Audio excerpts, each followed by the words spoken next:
Acts chapter 23 this morning, so let's take a look at this. It's a pretty amazing story. The Apostle Paul continues to find increasing conflict and increasing disagreement with this message, which makes sense. It may seem like an overreaction from the crowd to many of us outside of that context, but we have to understand that for people of faith, and beyond people of faith, there are always people who are religious but don't have faith. They get comfort from the security and the almost sometimes monotonous behavior of religion that says this is what you always do, this is what you always have to do, and nothing ever changes. Well, if you were in the first century AD, and if you were in Jerusalem in the first century AD, you would see what Paul's up against, because there is not mild or small change happening to people of faith and people who are religious. There is seismic change. Literally for millenniums, since creation, when Adam and Eve sinned against God, there has been a promise of a Messiah. And that Messiah would come, and that Messiah would enable us to be forgiven of all of our sins and enable us to have a personal relationship with God, not a religious relationship, but a personal relationship with God. That happened in the first century AD. That's why we actually call it the first century AD. Even time itself and calendars themselves were reoriented based upon the coming of Jesus and the death of Jesus and the resurrection of Jesus. And so the change is seismic. We're no longer waiting for a Messiah. He's come. We're no longer under the weight and the burden of law. The Messiah has given us righteousness. We're no longer under the expectation and necessity for any type of sacramental sacrifice, because the Messiah has done that once and for all. So you can sort of imagine, we can sort of see it in our head and see it in our mind, what this type of change would mean for society and culture, especially in Jerusalem, the heart of Judaism, the heart of the Jewish faiths, the heart of the keeping and protection of the law, which the Messiah has come and now fulfilled everything.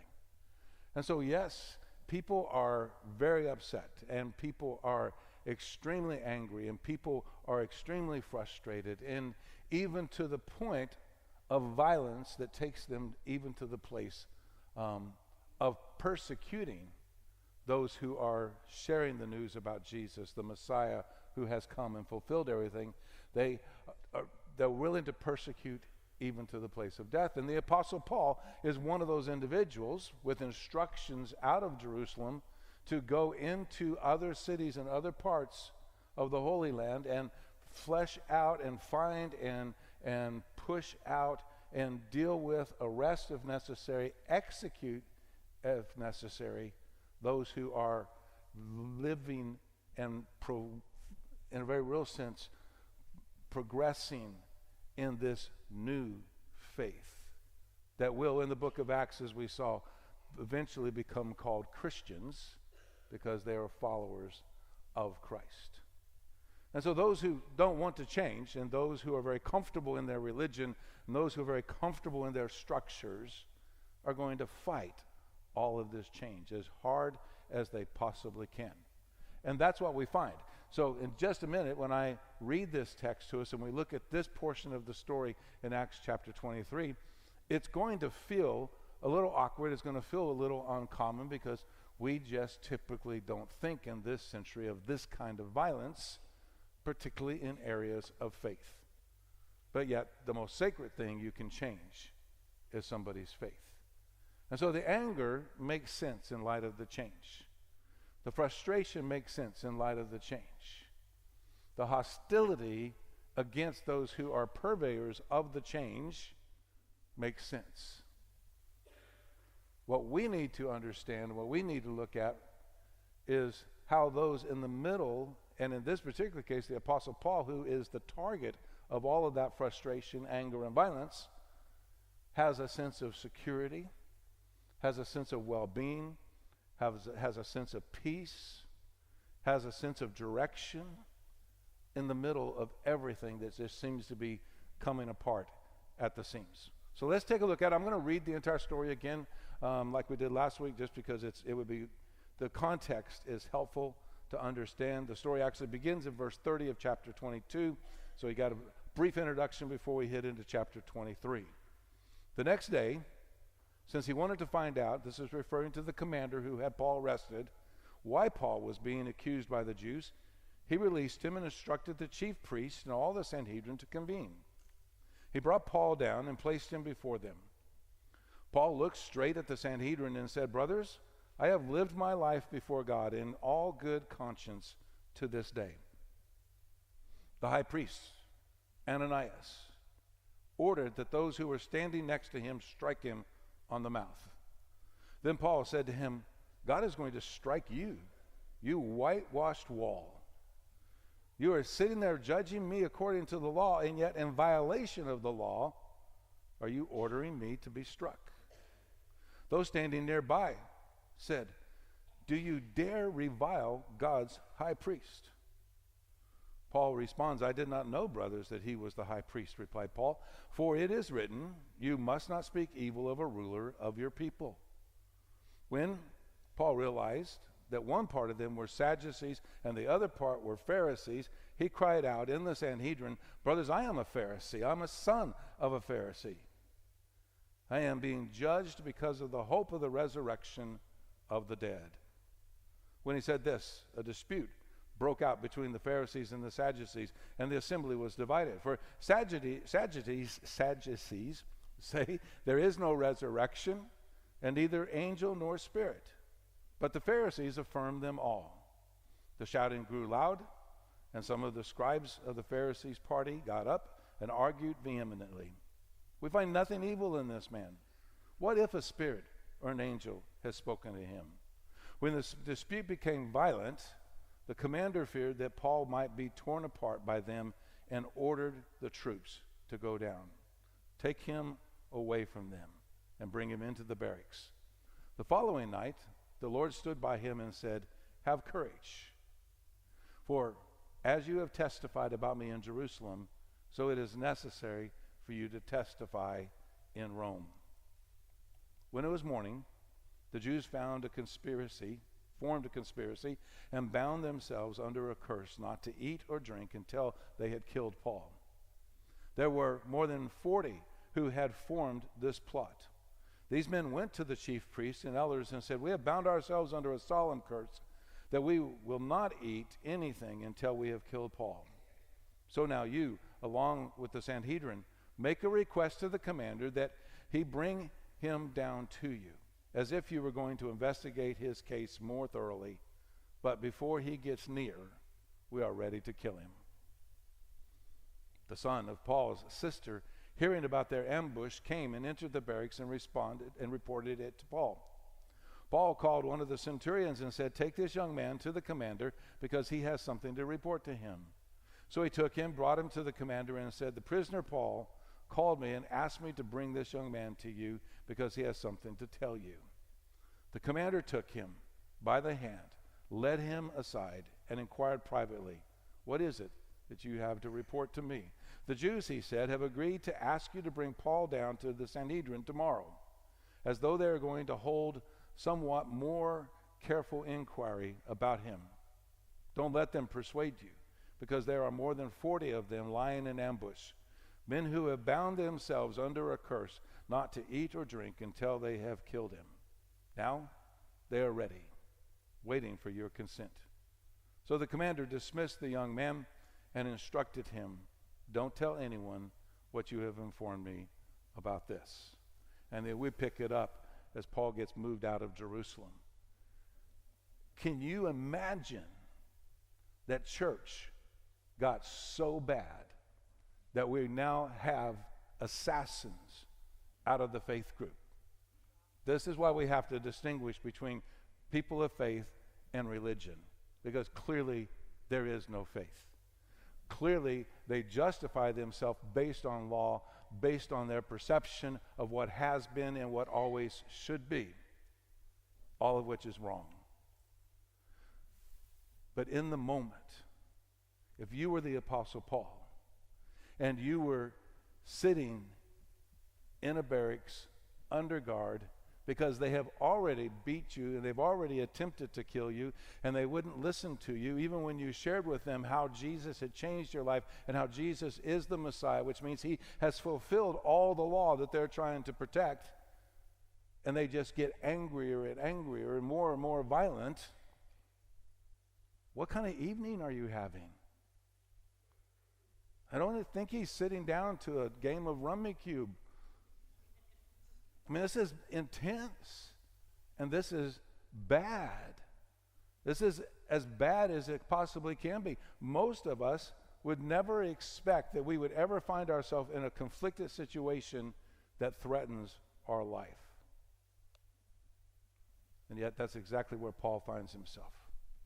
He finds his very life threatened because of his faith. Because Jesus changed his life. Because God fulfilled his promise to all mankind that after we had been tempted and after we had sinned and after we had given in to sin, there was a promise that one would come who would crush the head of the serpent, who tempted and led us into making such an ill-fated and mistaken decision to sin. Since that moment, for millenniums, God has promised salvation. And with the life, death, and resurrection of Jesus, salvation is now available. So to us, in 2024, looking back 2,000 years to the first century AD, and looking back beyond that to the creation and the establishment of us as a created human race with the tendency and the opportunity to sin, and typically to sin at our first available opportunity, in need of salvation, in need of forgiveness. For us, looking back, it seems pretty calm, it seems relatively academic. For Paul, in prison, under Roman guard, attempting to share with those he once considered compatriots what God has done, and only to receive increasing violence as a result of that, I mean, I think we can begin to imagine potentially how disillusioned we would be. Paul was familiar with every promise in our Old Testament that God said, to my chosen people, I will come and bring salvation and express my love. They are my people, protected as my people, watched over, and yet they've rejected him when he came.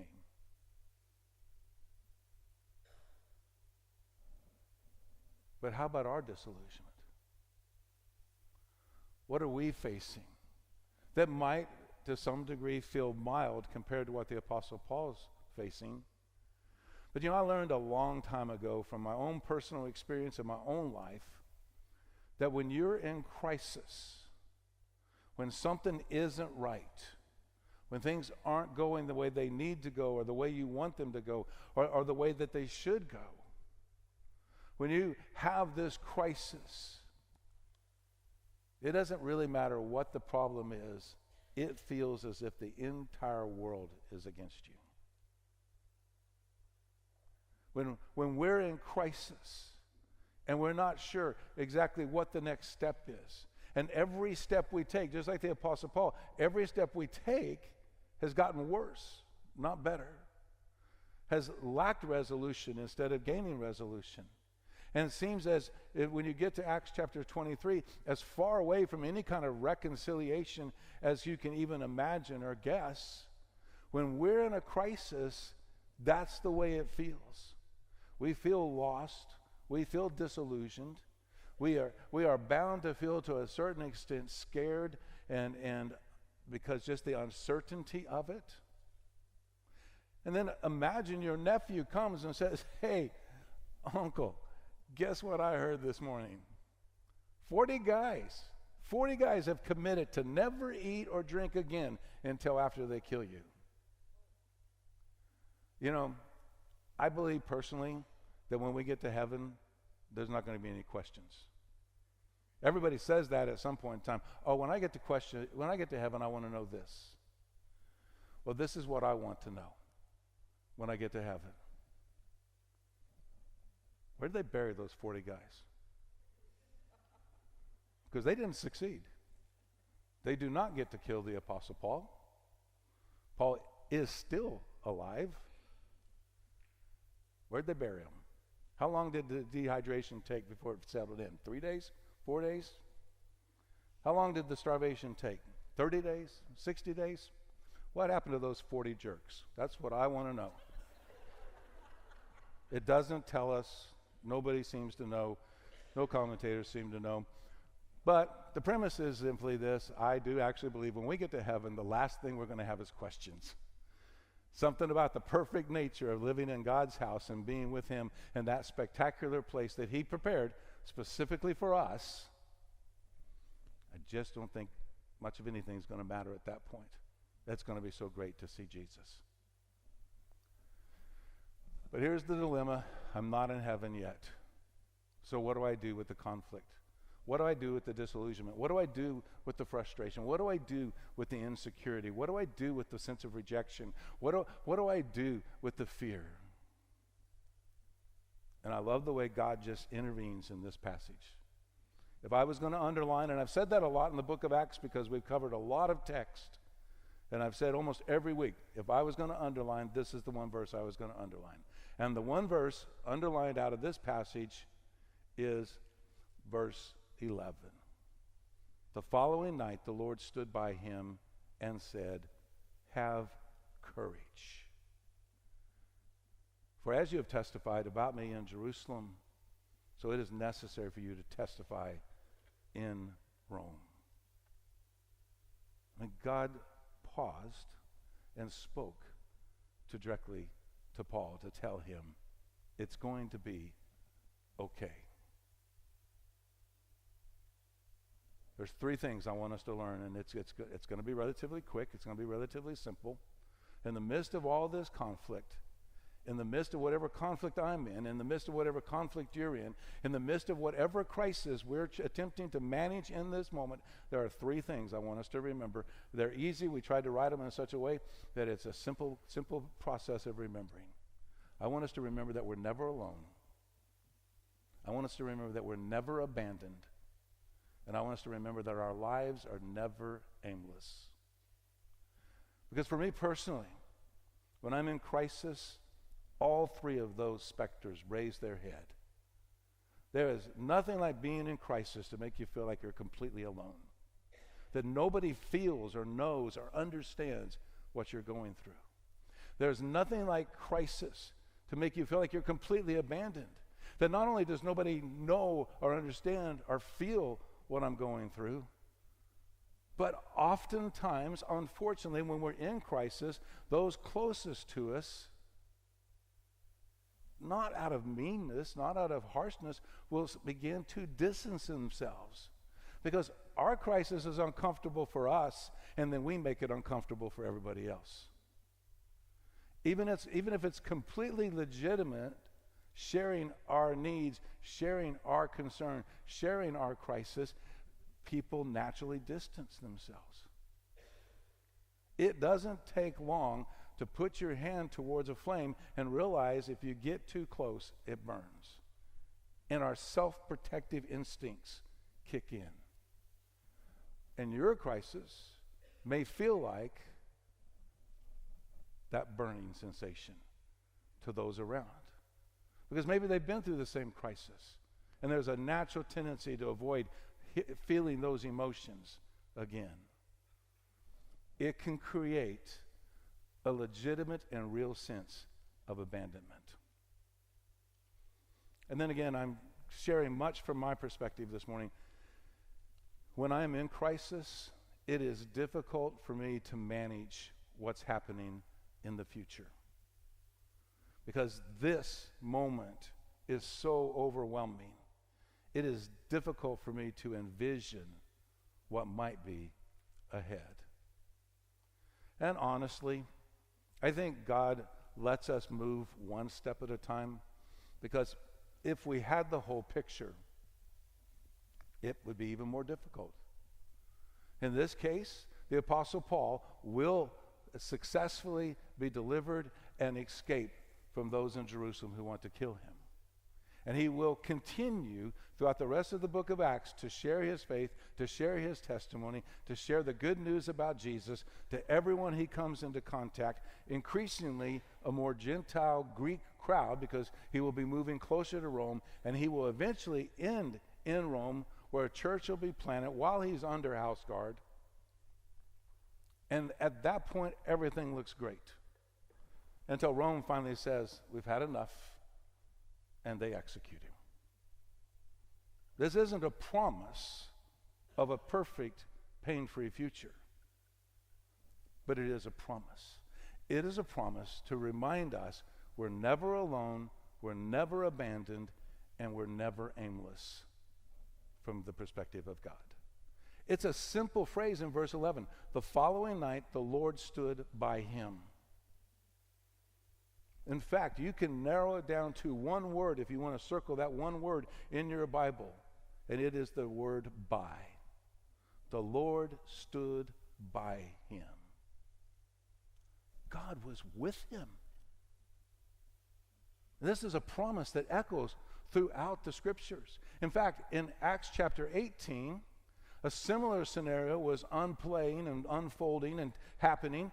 And the Lord said to Paul in a night vision, don't be afraid, but keep on speaking and don't be silent, for I am with you, and no one will lay a hand on you to hurt you, because I have many people in this city.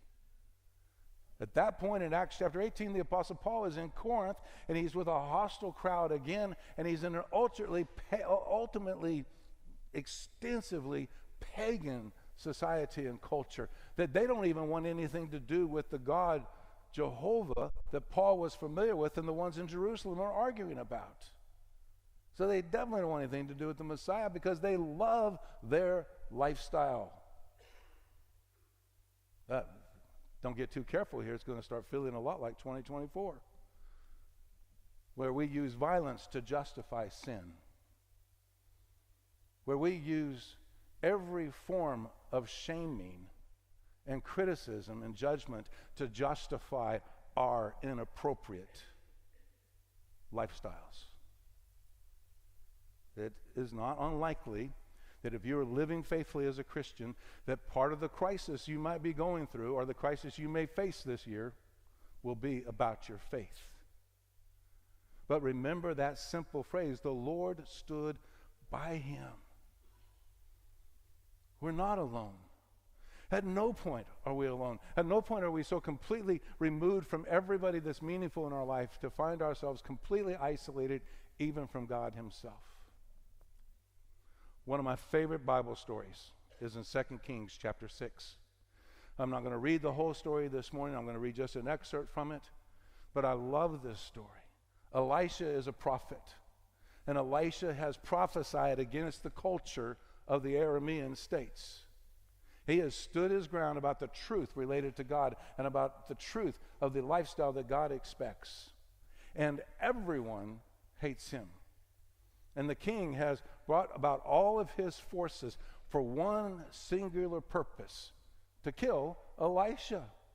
If Elisha does not agree with our philosophical position and our lifestyle, then let's eliminate Elisha. What I'm about to read you happens early in the morning. Elisha has a servant. He has a man with him who helps him, walks with him, and is sharing this moment. And in the moment I'm going to read to you, he gets up to do the morning chores. When the servant of the man of God got up early and went out, he discovered an army with horses and chariots surrounding the city. So he asked Elisha, "Oh, my master, what are we to do?" I mean, can you imagine? You get up in the morning, you're doing your chores, whatever they might be. You go out to feed the dog, and you find that you are suddenly surrounded by an overwhelming military force. You'd be afraid, so don't judge the servant. Elisha says to him, "Don't be afraid, For those who are with us outnumber those who are with them. And at that point, the servant's saying, who is this guy? Can he not see? There's a complete, full military force surrounding us. And he's saying, those who are with us, well, I just left the house, and there's only like 7 of us in the house right now. I was getting ready to fix breakfast for all 7 of us. There's 7 of us against thousands of trained military forces. And Elisha, the prophet, who has insight from God, says, those who are with us outnumber those who are against us? I mean, at that point, the servant's rethinking his vocational choices. Then Elisha prays, Lord, please open his eyes and let him see. So the Lord opened the servant's eyes, and he saw that the mountain was covered with horses and chariots of fire all around Elisha. When I'm in crisis, I have a real hard time seeing what can't be seen with physical eyes and what can only be seen in the heart. But this story was true. Those who were with the man of God outnumbered those who were against the man of God. Each of us have angels that watch over us all the time, who guard us, who protect us, who care for us, and who help us, all under the direction of our King, who is King over all kings and Lord over all lords. We are never alone, no matter how bad it is. Very similar, but slightly different. We're never abandoned. The Lord speaks to Paul and says, have courage. Have courage. Because no one's leaving and no one's forsaking. In 2 Chronicles chapter 20, we have a similar story. Jehoshaphat, this time, a king of Israel. The Moabites, the Ammonites, the Meunites. You don't need to figure out which is which and who is who. Just know this. 3 different nations have now created a unified army and alliance of evil against Jehoshaphat. God speaks to Jehoshaphat, and this is what he says. You do not have to fight this battle. Position yourselves, stand still, and see the salvation of the Lord. He is with you, Judah and Jerusalem. Do not be afraid or discouraged. Tomorrow you will go out to face them, for the Lord is with you. Feeling like we're alone is difficult. Feeling like we're abandoned is almost insurmountable, inconscionable. But yet God promises both. He promises that we're never alone, and he promises that he'll never leave us. For 40 years, the people of Israel have walked through a wilderness because of their disobedience. They deserved it. They deserved the punishment. It was a righteous punishment. And it is the eve when they are going to finally be able to enter into the promised land. Moses, who has been their leader this entire time, has been told, look, your sin has disqualified you. You're not going to the promised land. But yet, even in that moment where you could feel completely alone and completely abandoned, God speaks to Moses and says, be strong and courageous. Don't be terrified or afraid of them, for the Lord your God is one who will go with you. He will not leave you or abandon you. He said that to the guy who doesn't get to go. Moses then turns around 2 verses later in Deuteronomy chapter 31, verses 6 and 8. 2 verses later in verse 8, Moses turns around and not bitter, not upset, not disillusioned that he doesn't get to go, but in a very real sense, built up by the promise God has just given him, turns to Joshua, who does get to go and who will take over. He is the successor to Moses' leadership. And Moses says to Joshua, the Lord is the one who will go before you. He will be with you. He will not leave you or abandon you. Do not be afraid or discouraged. There's a tendency sometimes when we talk about the promised land to get to this place and we're just so happy they got there. But there's no promise of things going smooth or easy in this moment, because they will have to fight and they will have to trust in God and have faith in his provision and his direction every moment and every step they take in the promised land, which, oh, by the way, God had promised them that every step they took in the promised land they would claim as theirs for his glory. And Joshua is told, when you go, you don't need to be afraid. You don't need to be concerned because the Lord goes with you. He will not leave you. He will not abandon you. Don't be afraid. Don't be discouraged. To Moses, who doesn't get to go, who will sit on a hillside and watch it transpire and then go to be with God permanently, do not be afraid. Do not be discouraged. We are never alone. We're never abandoned. And most importantly, we're never aimless. For as you testified about me, he says to Paul in Jerusalem, so it is necessary for you to testify in Rome.